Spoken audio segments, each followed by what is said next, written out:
How's it going, everybody? This is Dominic Minchella. I am the Kansas City Chiefs co-beat writer on SI and the host of the Kansas City Chiefs Insider Podcast. Thank you guys so much for stopping in today, as it is a different approach for these podcasts down the stretch of the regular season. As we know, Kansas City has been eliminated.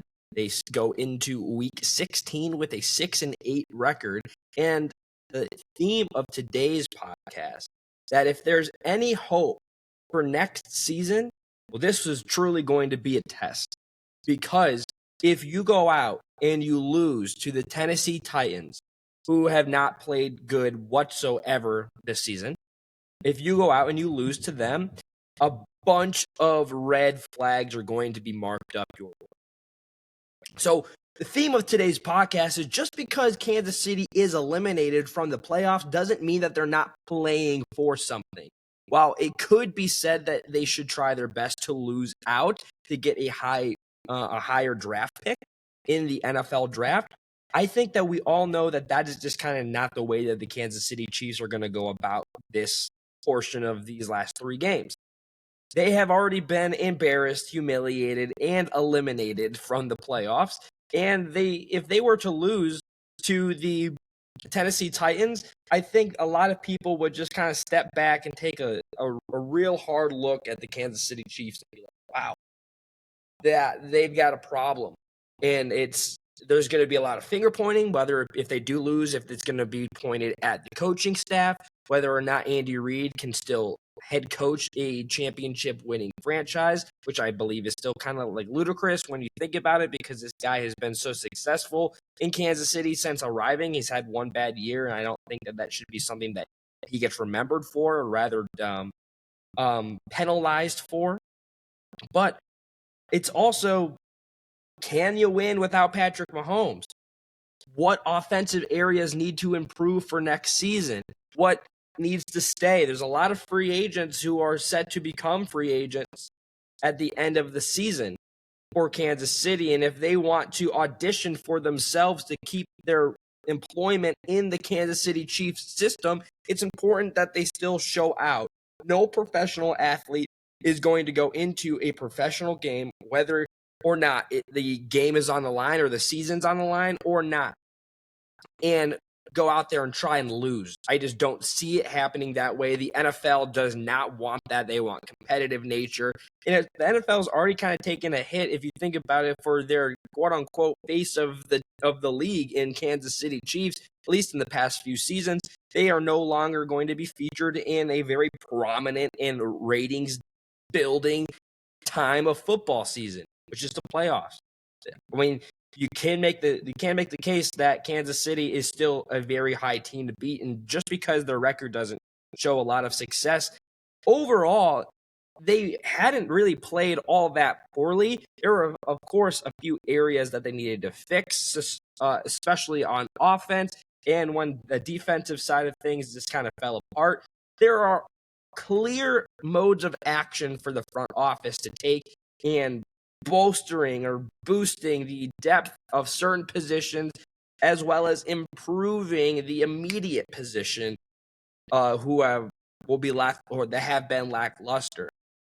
But I do not think that this game is not so much a must win, it's a can't lose. I don't care how wide the margins are. You can't lose to the Tennessee Titans. You're going to lose a lot of credibility, especially going into next season. And you could say, well, you're without Patrick Mahomes. You're losing the face of the franchise. They don't have anything motivating them anymore. A lot of these guys, they have found a self-motivation in the past, and they're going to have to dig deep and find it now. And just because Patrick Mahomes is not going to be available for the remainder of the season doesn't mean that the Chiefs are not a winning football team.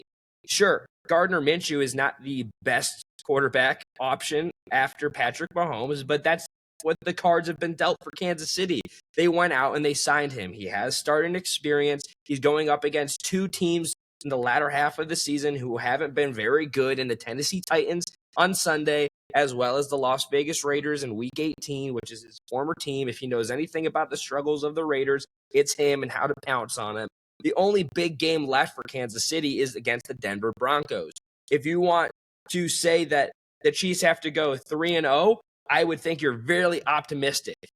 The realistic aspect, or at least in my mindset, is that Kansas City has to finish this year 2-1. You got to beat Tennessee. You got to beat Las Vegas. You got to be competitive against Denver. If you win, great. If you lose, you can't really say that you expected them to win because of how the roster is constructed and how well Denver is. But it could be a big blow if Kansas City does defeat Denver on Christmas. They could knock them off and kind of send them into the playoffs. Not even keel, a little off tilt, which would be, I guess, the last straw and the last hurrah for Kansas City in the AFC West if they wanted to go that route. But for anyone thinking that this game or the Kansas City cannot just lose out or they should lose out, I promise you they're not going to. I promise you that's not the mentality that they have. It's not the mentality that they instill in their players.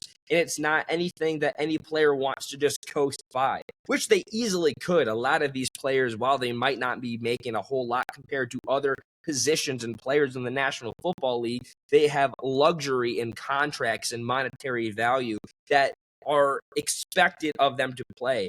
If they were to slack off, it would be a slap in the face to the organization for giving them, or to the organization for giving them a chance, and a slap in the face for the team's fans, because they spend their hard-earned money. A lot of the money that these players may come from the revenue that ticket sales and merchandise come from. So it needs to be an incentive for these players to go out and play with their best interest forward in defeating Tennessee.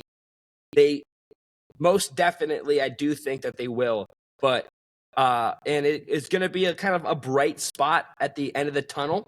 Though the tunnel has been beating you down all season long, it is going to be nice, hopefully, if Kansas City were to walk out with a victory. If you do lose, in just going back there, if you do lose, a lot of things have to change this offseason. You can't blame it on the fact that Patrick Mahomes isn't there. A lot of things need to change. That being said, be sure you follow me over on X at Dom Minchella. Post and repost every single day. You're not going to want to miss any coverage of the Kansas City Chiefs while we go into Week 16 and for the remainder of the regular season. You can also follow us over at KC Chiefs on SI, both on X and Facebook. Everything gets posted there. Not going to want to miss any coverage. And just because the Chiefs have been eliminated from playoff contention does not mean that the Kansas City Chiefs on SI is not the best place to get Kansas City Chiefs news. As always, folks, be kind to one another. I'll see you tomorrow.